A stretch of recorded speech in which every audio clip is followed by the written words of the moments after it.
Olá, olá, olá! Bem-vindo ao episódio 14 da nossa série Versus. O Robocop do José Padilha é o assunto do momento, então a pauta é óbvia. O Robocop clássico do Paul Verhoeven contra a continuação dirigida pelo Irving Kershner. É ciborgue contra ciborgue. Vamos lá! O primeiro Robocop não é um filme que se leva a sério. Apesar de nunca chegar a ser uma comédia, cenas desse tipo não podem ser de filmes que se levam a sério.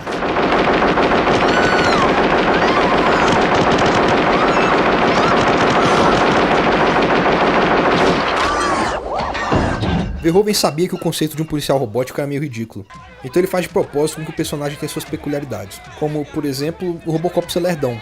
Fala sério, como um policial que se move nessa velocidade pode capturar alguém? Mesmo assim, a direção de arte e os efeitos especiais são bem feitos o bastante para que o filme não caia completamente no besterol. A animação em stop motion é uma técnica que envelheceu bastante, mas em Robocop tem um certo brilho e não parece tão feio quanto o efeito normalmente fica. A armadura robótica do personagem é muito maneira e parece verossímil. O filme coloca propagandas de TV do futuro em que a história se passa para apresentar a que ponto aquela sociedade chegou. Assim como todo o resto, não exagera demais a ponto de deixar que a produção fique idiota. É um equilíbrio difícil de conseguir, ainda mais quando se faz um filme na década de 1980, quando tudo era exagerado e tínhamos coisas como essa para todos os lados. Então o filme se perde na ambientação aqui e ali, mas a violência estilizada, somada aos comentários propostos, fazem com que o filme não pareça tão imbecil. A história mostra uma empresa procurando a próxima evolução tecnológica para a polícia. Como não consegue controle total sobre nenhuma inteligência artificial, resolve colocar um homem dentro dos robôs, enquanto um policial que foi praticamente morto de serviço e coloca o seu cérebro dentro de uma máquina. O interessante é ver como, aos poucos, a vontade do policial Alex Murphy sobressai contra a tecnologia e a sua humanidade vence. Tanto é que, na última cena, ele assume a sua identidade.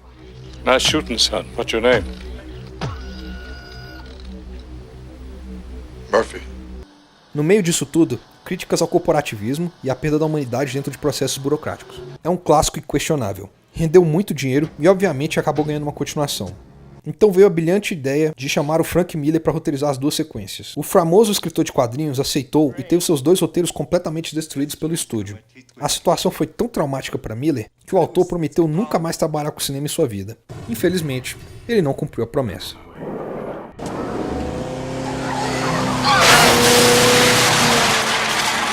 Robocop 2 também não se leva a sério, mas, ao contrário do primeiro filme, não há cuidado para não se deixar cair no ridículo. Ao invés de ter violência estilizada como no original, ele tem cenas que começam como um roubo a uma velha que acabou de ser atropelada, o bandido é assaltado e agredido em seguida por uma gangue, a gangue é assassinada e roubada por outra pessoa, e por aí vai. É ridículo de tão exagerado. Os efeitos especiais stop motion estão ainda melhores.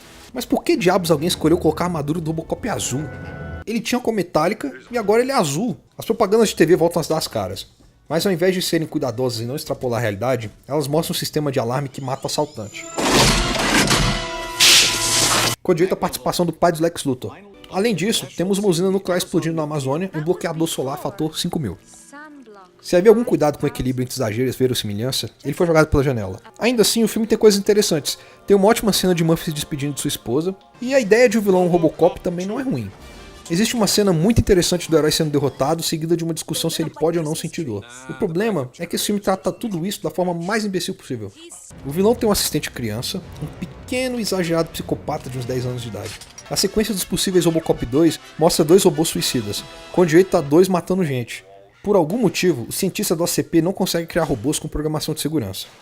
A história se baseia nisso, um segundo Robocop vilão. O motivo para a maldade dele é que colocaram um craqueiro dentro de uma máquina. Daí temos o quê? Isso mesmo, um robô viciado em drogas. Enquanto isso, o conflito pessoal do personagem principal é ter suas premissas alteradas. Aí entra outro problema. Quem mexe com as premissas do Robocop não é exatamente uma vilã, só uma personagem meio maluca. Essas novas premissas levam a uma outra sequência de cenas idiotas.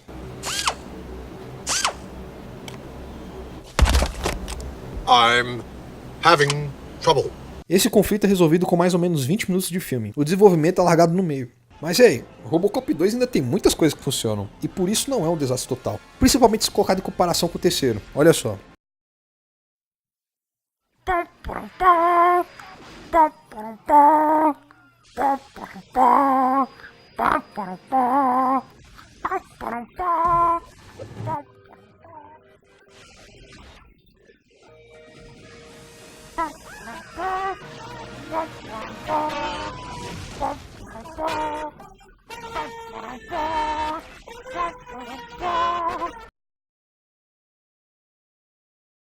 What the TV says.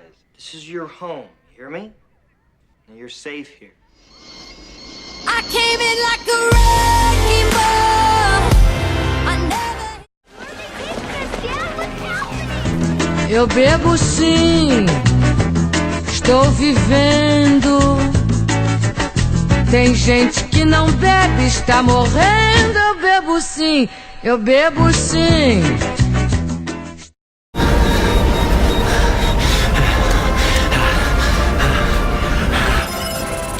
It's from the doctor. What does it say? Geronimo.